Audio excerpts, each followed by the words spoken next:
اللہ تعالیٰ قیامت کے دن کے بارے میں کہتے ہیں خش عن ابصارہم، ان کی آنکھیں گری ہوئی ہوں گی، یعنی آنکھیں فزیکلی تو نہیں گری ہوں گی بٹ نیچے دیکھ رہے ہوں گے، وہ جھکی ہوئی ہوں گی.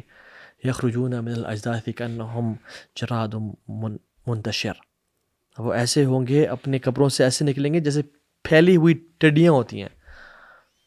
خش عن ابصارہم، ان کی آنکھیں جھکی ہوئی ہوں گی. سم تھنگ وچ از لو، جو جھک جاتا ہے، جو پست ہو جاتا ہے، جو مائلڈ اور میلو ہو جاتا ہے. اور اللہ کے انبیاء جو تھے یدعوننا رغبا ورحبا، وہ ہمیں پکارتے تھے out of hope and fear, وکانوا لنا خاشعین، اور ہمارے سامنے خشوع اختیار کرنے والے تھے. اور اللہ کے بندے جو خشوع اختیار کرتے ہیں ان کے دل کی حالت تو اللہ بہتر جانتا ہے، جس کے بارے میں آج ہم بات کریں گے. ان کی فزیکل اپیرنس کیسی ہے، وہ فزیکلی کیسے ہوتے ہیں. وعباد الرحمن الذین یمشون علی الارض ہونا، اللہ کے جو بندے ہیں نا وہ زمین پہ کیسے چلتے ہیں، ہونا، ہمبل ہو کے. کیوں؟ کیونکہ ان کے دل کے اندر خشوع ہے، تو وہ ان کے لمز پہ، ان کے جسم پہ ظاہر ہوتا ہے. وہ they don't walk the millionaires walk. They don't walk with proud اور ہاتھوں کو ہلاتے ہوئے اور ایسے چلتے ہوئے. They're not like that. So in Arabic linguistically it is being humbled and low and still. اور اس کا اسلام میں لغوی معنی کیا ہے؟ امام ابن رجب الحنبلی رحمہ اللہ فرماتے ہیں کہ خشوع انسان کے دل میں وہ ہوتا ہے جب انسان کا دل بریک کر جائے، انسان کا دل اللہ کے سامنے جھک جائے، lowers itself and it is still، رک جائے، تھم جائے نیکی پہ، and it doesn't look at anything other than اللہ سبحانہ و تعالی، اللہ کے علاوہ کچھ نظر نہ آئے اسے. اور جب دل میں خشوع داخل ہوتا ہے تو پھر جوارح پہ، یعنی ہمارے ہاتھوں اور آنکھوں اور کانوں پہ اس کے اثرات نظر آتے ہیں. اور یہ بھی یاد رکھیں کہ ڈیفینیٹلی ہمارے فزیکل ایکشنز کا اثر بھی ہمارے دل پہ ہوتا ہے. اگر انسان نماز میں اس کو رونا نہیں آ رہا اور وہ ایکٹ کرتا ہے رونے کا، تو پھر شاید اس کے دل میں بھی خشوع آ جائے. But in fact in the reality دل جو ہے نا وہ اینکر ہے خشوع کا، دل سے خشوع پھوٹتا ہے. It's vice versa. بٹ دل یہ مصدر ہے، یہ مقصد ہے جہاں سے خشوع نکلتا ہے. Just imagine the picture of a main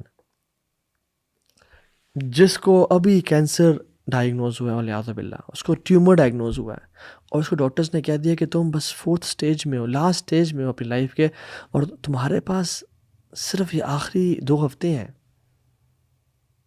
imagine وہ کیسے ڈاکٹر سے بات کر رہا ہوگا، امیجن وہ کس طرح سے ڈاکٹر سے ایڈوائس لے رہا ہوگا.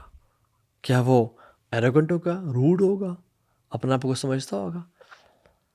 امیجن ایک شخص جو مقروض ہے، جس نے قرض لیا ہوا ہے اور وہ قرض کافی عرصے سے ادا نہیں کر سکا اور ڈیو ڈیٹ پاس ہو گئی ہے، اور جس نے پیسے دیے تھے اس کو سامنے بیٹھا ہوا ہے. اور امیجن وہ کیسا ہوگا. امیجن جو چوری کرتے ہوئے پکڑا گیا کسی اپنے جاننے والے گھر میں، یا کسی کے بھی گھر میں گھسا ہوا تھا، اور وہاں پولیس نے اس پہ ریڈ کر لیا اور وہ پکڑا گیا ہے، اور لوگ کہتے ہیں اوہ تم تو بڑے نیک شخص تھے، تمہیں کیا، تم نے چوری کرتے تھے، یہ تم ڈکیٹ تھے. امیجن وہ کیسا شخص ہوتا ہے. امیجن ہسبینڈ جو اپنی وائف پہ سے بڑی محبت کا دعویٰ کرتا تھا اور وہ چیٹ کرتا ہوا پکڑا گیا ہے. امیجن دیٹ پرسن کیسا ہوگا. وہ انسان ہمبل ہوتا ہے، ایروگنٹ نہیں ہوتا. اور ایک مسلمان کیسا ہوتا ہے اللہ اپنے رب کے سامنے، اس کو پتہ ہے کہ جس ذات کے سامنے میں کھڑا ہوں، نماز سے چھوڑیں، جس ذات نے مجھے پال رہا ہے، مجھے ہر چیز عطا کی ہے، اور اکیلے کمرے میں ہے، وہ کیا گناہ کرے گا. اس کے سامنے ہمبل ہوگا کہ یار اب تیرے اتنے احسانات ہیں مجھ پہ. اینڈ وہ ملینئرز واک نہیں کرتا پھر لوگوں کے سامنے، یا وہ گناہوں میں انوالو نہیں ہوتا. اس کا دل بالکل احسانات کے بوجھ کے تلے دبا ہوا ہوتا ہے. And let me talk about some gifts of خشوع ود یو. پہلی بات تو یہ ہے کہ الحمدللہ ہماری امت پھول اور پھیل رہی ہے، ہمارا نمبر انکریز کر رہا ہے، مساجد میں تعداد بڑھتی جا رہی ہے. ابھی تو رمضان میں دیکھیں گے کہ مزید لوگ آئیں گے اور مساجد کی تعداد بڑھ جائے گی الحمدللہ. باہر کے ممالک میں تو میں نیوز پڑھا تھا کہ چرچز کو الحمدللہ مساجد میں کنورٹ کیا جا رہا ہے. unlike other religions Islam is growing الحمدللہ.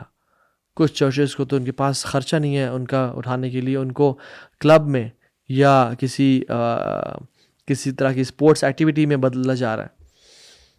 But the question is how many of us have خشوع in our hearts? How many of us have that humbleness towards اللہ سبحانہ وتعالی؟ حذیفہ بن یمان رضی اللہ تعالیٰ عنہ کہتے ہیں کہ پہلی چیز جو اس امت سے اٹھا لی جائے گی وہ خشوع ہے، اور آخری چیز جو اس امت سے اٹھائی جائے گی وہ نماز ہے. اور ایک شخص نماز آ کے پڑھے گا، یعنی لوگوں کی حالت کیسی ہوگی کہ وہ نماز آ کے پڑھیں گے and there is no good in him in the eyes of Allah سبحانہ وتعالیٰ، اس میں کوئی خیر نہیں ہوگی اللہ کے نظروں کے سامنے. And he said soon there will become a time جب بڑی بڑی مساجد ہوں گی، لوگ بھرے ہوئے ہوں گے اور لوگ اس میں نماز پڑھے ہوں گے، بٹ کسی ایک کے دل میں بھی خشوع نہیں ہوگا. اللہ اکبر.